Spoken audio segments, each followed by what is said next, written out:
of National Rock, we're celebrating her birthday. Would you join us in celebration for Miss Paulette Brown as we celebrate her birthday?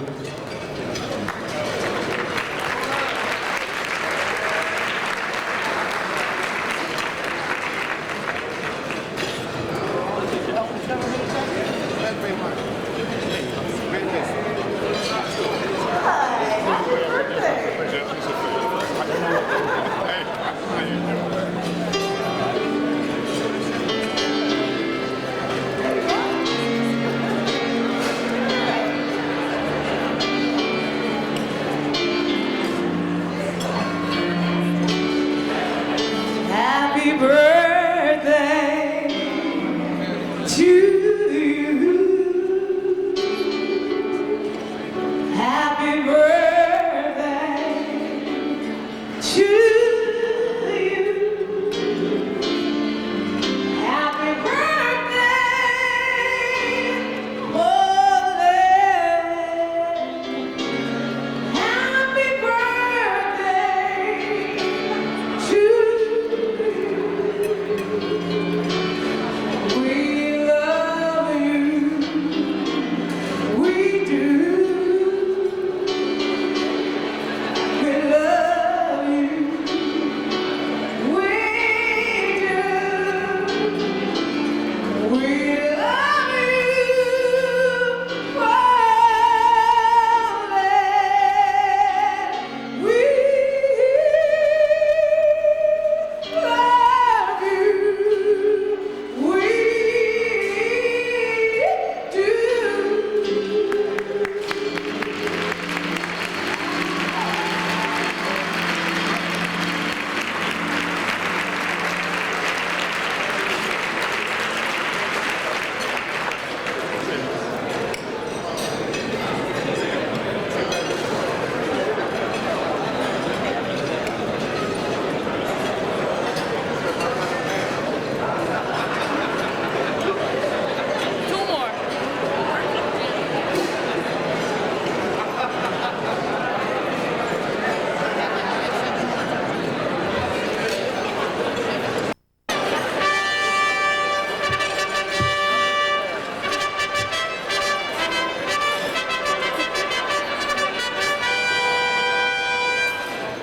Ladies and gentlemen, introducing the presenter, the honoree this evening, our first honoree this evening, Kim Canaan Solomon Esquire. Let's give her a round of applause.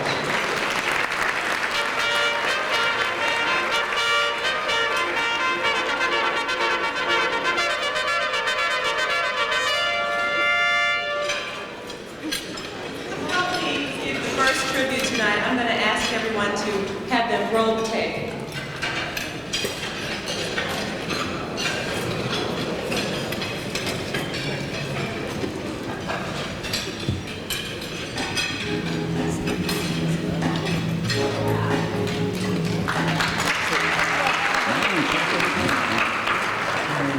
A trailblazer and a possibility seeker.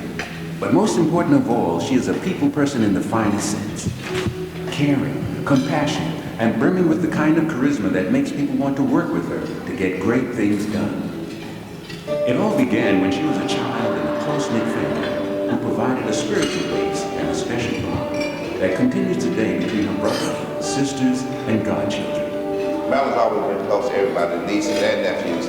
She's like the godmother to all of them. She's almost been like a godmother to me, to tell the truth, even though I'm much older than she is. Her parents were strong, hard-working folk who, though they themselves lacked an education, made sure their Marilyn excelled in academics, and excel she did. Marilyn's phenomenal success in school inspired her own mother, who only had a 7th grade education, to return to school, where she and Marilyn became the first mother-daughter team to graduate from high school together in their hometown of Lancaster, South Carolina. From high school, Marilyn headed off to the University of South Carolina. Here she earned undergraduate and graduate degrees. Eventually, she would complete executive business school at Harvard University. But more than her formal education, Marilyn was honing her interpersonal skills and developing her trademark tireless work ethic. Her creativity never takes a vacation, looking for opportunities for potential. which kind of results in us receiving email at 3 and 4 o'clock in the morning and over the weekend. She has great courage and determination in ensuring that we really understand that diversity is not just a human issue, but it's a real business issue, and she approaches her work with a passion, energy, and professionalism that is unsurpassed. Prior to joining Prudential, Marilyn was president and CEO of TLC Incorporated, an international company specializing in the planning, design, and implementation of creative and visionary public relations, communications, and marketing management. Her clients included Turner Broadcasting, Time Warner, CNN, Reebok, Coca-Cola, the Olympics Committee, World Cup Soccer, the House of Blues, and the White House. Today, she is the Vice President of Corporate External Relations for Prudential, a fancy title for Goodwill Ambassador for Business Development. I think in some instances where you look for the right person to make the right choices and to be the right representative, in many instances the best man for a job is very often a woman, and in this case, clearly, Marilyn Crawford. Her boundless energy has led to her involvement in women and minority outreach programs, Wall Street and Madison Avenue diversity initiatives, multicultural marketing plans, and integrated communications. Really what's important is her knowledge of the business and her support for entrepreneurs and companies that are trying to grow. When she becomes a partner of yours, she doesn't let go, and she actually brings some substantive information to minority communities. Marilyn was instrumental in the design of Oprah Winfrey's Growth Summits. She is also a board member of the Larry King Cardiac Foundation, the Madison Square Boys and Girls Club, National Women in Communications Incorporated, the Museum for African Art, National Hispanic Foundation for the Arts Corporate Council, the National Black Council Alumni Hall of Fame Foundation, the Thurgood Marshall Scholarship Foundation Business Council, and other important volunteer activities. We have 20,000 employees across the world launching Global Volunteer Day. We have 400 projects and we're in 11 countries. She is an outstanding community servant. Long before she worked for Prudential, she was out making things happen for people. Working in the trenches, reaching out for those whose backs were against the wall. She is in there, having to arrange and organize and make it work. I salute her. She is extremely deserving, a wonderful, wonderful person, and I'm delighted that the Indians have the foresight to award us this outstanding business lady this award. I'm just proud that you, who you are, and just keep being a voice for the voiceless, and keep helping those who cannot help themselves, and keep fighting for the little people. I'm proud to know you. Marilyn, known by many as a people broker, is a consummate networker, schmoozer, and mover and shaker. She unites people from all walks of life and all levels of society to accomplish great things, business things, charitable things, passionate things. Personally, we can't thank you enough for the great job you're doing on the board of the Larry King Cardiac Foundation. What an impact you have on our organization. She's a highly accomplished business executive. At the same time, she's done a lot for different communities. She's a very caring and supportive person. I'm proud of her. I hope you never lose your sense of wonder. Marilyn has lived her life according to the words of George Washington Carver. Measure me not by the height to which I have climbed, but rather by the depths from which I came. By any measure, Marilyn has come a long way. And it is for all her generous work and her lifelong achievements and love of humankind that we honor her today.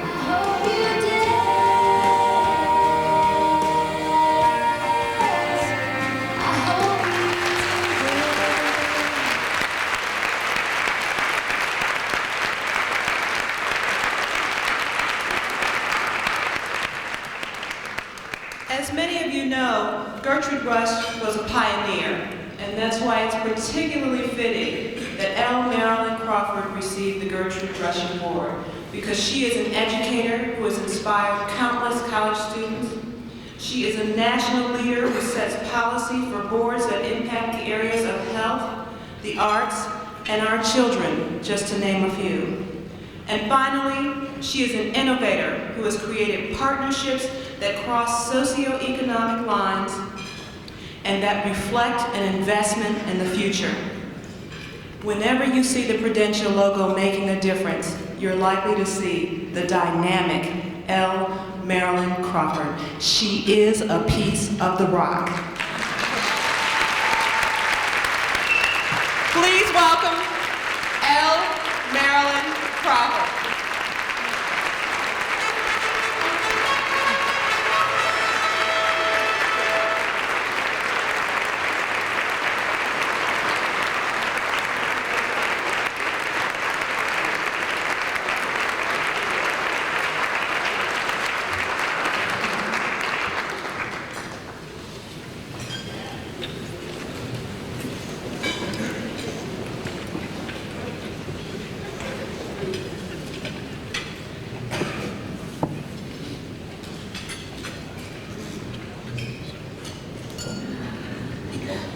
I'm usually not nervous, but I love you guys. This is so special to me.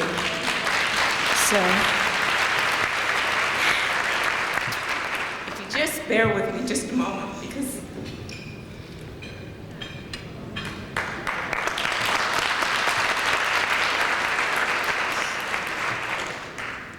thank you so much, Kim, for your kind introduction. And thank you for supporting me and being a part of my life. Since this is a room full of lawyers, I wanted to know if I needed to be asked to be sworn in before I give testimony.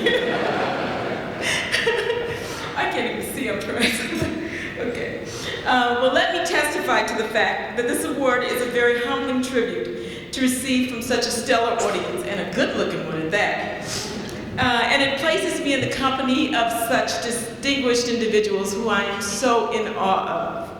Oh gosh, Attorney General Janet Rito, the wonderful attorney that's been a part of the National Bar Association. My brother told me almost from its inception a long time ago.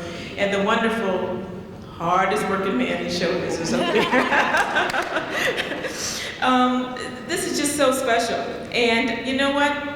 The esteemed Gertrude E. Rush Award, whose achievements inspired this award, and whose name will always be a synonym for leadership, substance, and the requirement for full participation in America. I thank God and I thank you on behalf of the Prudential family, who's always been very supportive of me, as well as Prudential has been supportive of the thousands of entrepreneurs and participants of our products and beneficiaries of our programs. You know what? This award is so reaffirming. Therefore, I'd like to extend my personal thanks to the National Bar Association, and I have to say, Yvette, Kim, Craig Chan, John Crump, and the distinguished board of directors.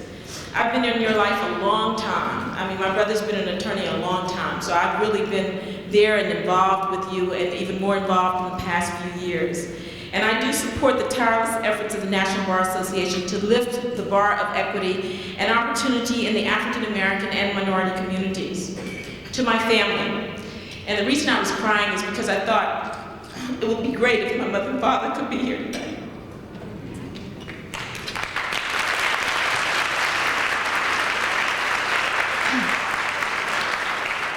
To Samuel, Timothy, and Lillian Crawford, who have passed away, this one is for you. You made the rule that a janitor with a second grade education and a cook could have children that exceed way beyond expectations. To my brother, Timothy Crawford, Esquire, you make the rule that an attorney is capable of thinking with both the head and the heart. To my sisters, my friends, and my extended family that travel from across America to be with me today, you give me hope, you give me determination, and inspire self-respect. And because you've called me the chosen one all my life, I feel like the chosen one. It is a new day and time, ladies and gentlemen, and we have come from slave ships to spaceships, from a little town Main Street to Wall Street, and from the streets to the suites. It might have been the American judicial system and the Supreme Court that won us integration in the courts, but today, it will be our mastery of the rules that govern the information system that will win us integration into a global economy and a place at the financial supper table. I'm on a roll now, I'm getting it back. We control our own destiny, and if we do not get there, we have only ourselves to blame. We must be students of change and strive to be an expert in decoding and rewriting the rules. I learned that it's all about having the access to information in order to decode the rules, and ultimately to author them, because that's our goal. I learned that by design, most rules are written to exclude rather than include outsiders. You, the NBA, helped rewrite the rules of inclusivity. We cannot afford the luxury of empty corporate titles with no real power and no budget. We cannot afford the luxury of not totally, unconditionally supporting each other. We must break through the mental ropes and shackles that have made us be processed and that have held us back way too long. Forget about what you can do to hurt someone else and think about what you can do to help someone else. We must be the new 2020 business prognosticator, passionate possibility seekers, and opportunity makers. I learned the rules of business and found my calling in the service of the disenfranchised and disillusioned. People who are described as different, from different cultures, socioeconomic levels, different lifestyles and demographics. Together, we take separate but equal to a whole nother level of excellence and achievement. Our longing for opportunity and prosperity is born out of a common American dream, which has been deferred much too long, ladies and gentlemen. Many of you in this room not only interpret but challenge the rules, but also have a hand in creating them. Yes, you right here in this room. You create the rules that can make or break us. You rewrote rules that we would walk with dignity rather than ride in the back with shame. We make the rule that that if they try to break our spirit, we will break their records on the golf course, the tennis court, and daytime talk show television. We make the rule that if a country imprisons us for 27 years, well, then we become president of that country. If a sniper's bullet shoots us down in cold blood, we will rise up and still reach to the mountaintop, and our dreams will become a reality. That is why we make it a rule to reach back and to carry up and to help our brothers and sisters of all colors, race, and denominations. Make it a rule to give eye contact, a nod, or just say hi when you pass home folks, or folks who do not have a home. Make it a rule to ask for corporate diversity, for their corporate diversity policy and a list of the board of directors when people ask you to support their organization or for a donation. Because I believe that inclusivity is a powerful drug. Make it a rule to support companies who give back to your community. Look around and read your programs when you go to things. And companies who support you, you should support them. Otherwise, you don't owe them anything. Make it a rule to turn cultural stumbling blocks into successful stepping stones. Step over them, go through them by any means necessary. Finally, I believe that each of us, the most highly educated, financially solvent, and sound specimens of humanity that have ever walked the face of this earth, yes, each of us in this room, this day, this moment, we can make the rule. Please join me in extending a hand to someone who has been overruled, someone who might be waiting in a doorway just outside this room, or someone who is sitting in the seat next to you, waiting for you to acknowledge them for who they are and for what they are trying to achieve. Don't rule them out. Turn to someone now and say to them, together we will rule, ladies and gentlemen. I thank you so much.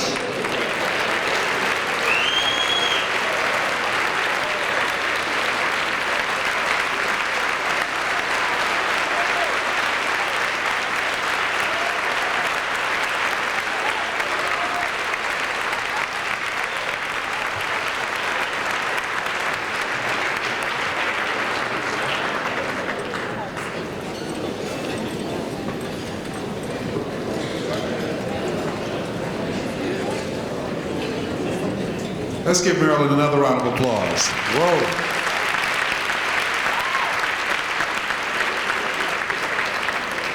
Marilyn is hot tonight. She used the neck and everything. Our next presenter, Thomasina H. Williams, Esquire.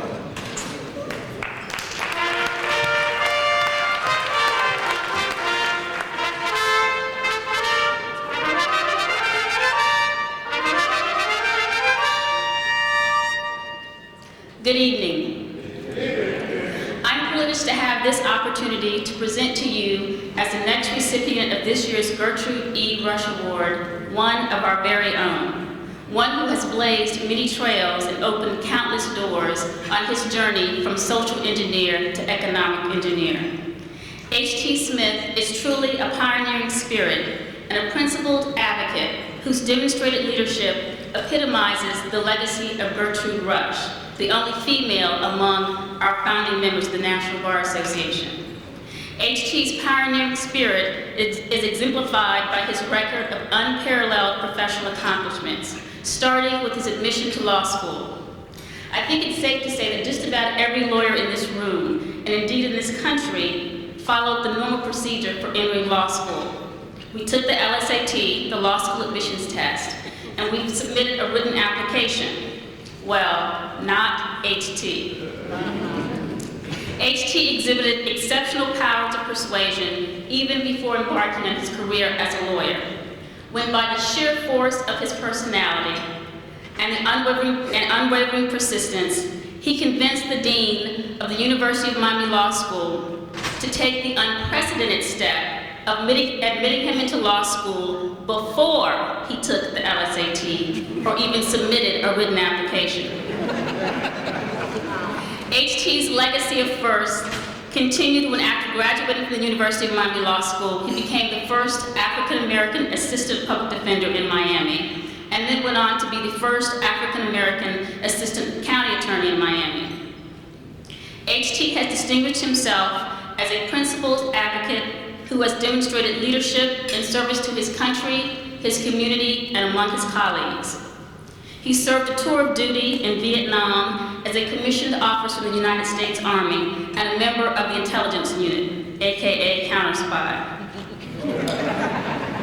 HT's record of service to his community in Miami and around the state of Florida includes being a spokesperson for the Free South Africa movement.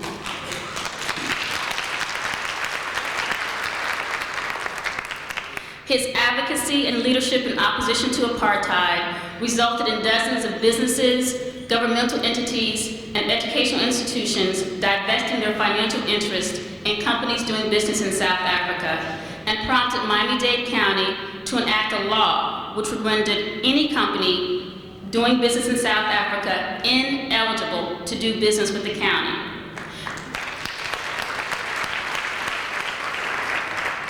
In fact, Miami-Dade County was one of the first local entities in the country that enacted such a law. That piece of legislation served as a model and was replicated by other jurisdictions around the country.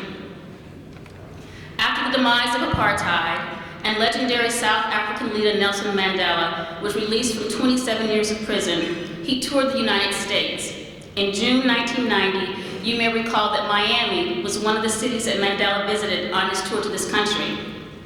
Unlike every other city that sought to pay homage to Mandela, local mayors in Miami and surrounding communities snubbed Mandela and disrespected all Black people everywhere when they refused to give Mandela a key to the city and publicly denounced Mandela for giving thanks to Castro for Cuba's support of the ANC during its struggle against apartheid. HT responded to that indignation by helping to form and serving as a co-spokesperson for a tourism boycott of Miami. The National Bar Association led the way as the first of dozens of organizations to support what became known as the Boycott Miami campaign.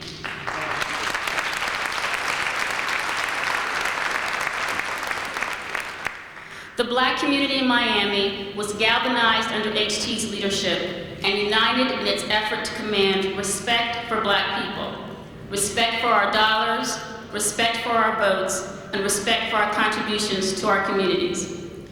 Through the boycott, HT helped to engineer a sustained campaign which lasted almost 3 years and cost Miami some $113 million in lost tourism revenues.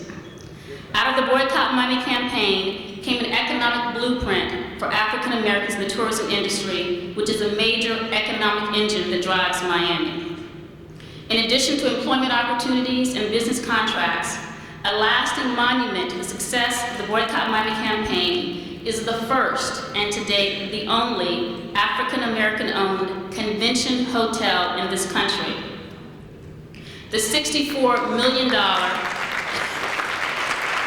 that's definitely worthy of an applause. The $64 million, 422-room oceanfront Royal Palm Crown Plaza Hotel is scheduled to open in Miami on August 1st of this year. HT's litany of other community service endeavors include being one of the founding members of Sankofa, an organization of African American professionals who came together in the aftermath of the Elian Gonzalez controversy that ripped Miami last year.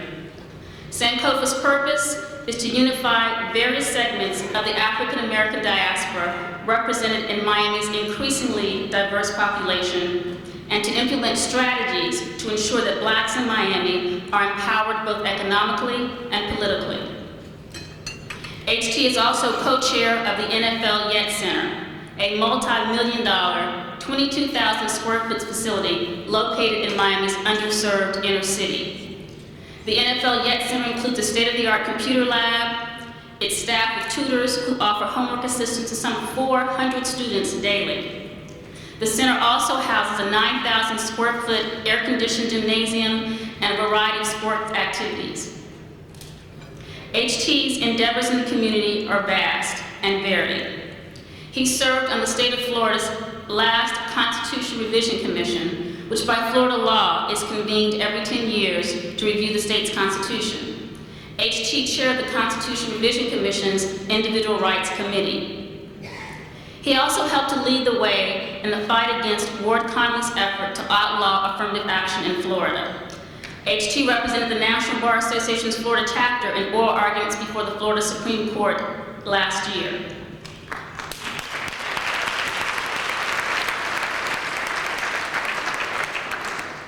HT's advocacy in that case was so compelling that his remarks were quoted not just by the media, but by the Florida Supreme Court itself in its written opinion, which prevented Connolly's anti-affirmative action amendments from being put before Florida voters in the November 2000 election.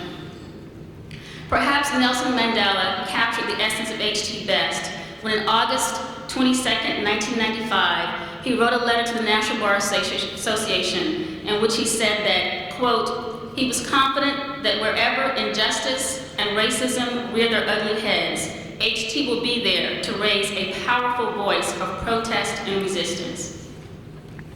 HT's demonstrated leadership among his colleagues includes having founded the Black Lawyers Association in Miami and serving as its president for 4 terms. HT also served as president of the Florida chapter of the National Bar Association and chair of the NBA's criminal law section. For 2 years, HT served as chair of the National Bar Institute, our philanthropic arm.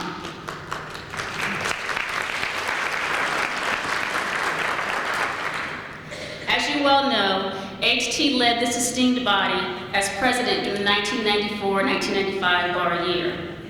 As president of the National Bar Association, HT had the vision to conceive Endowment 2000, our first sustained campaign to lead the organization into its economic self-sufficiency.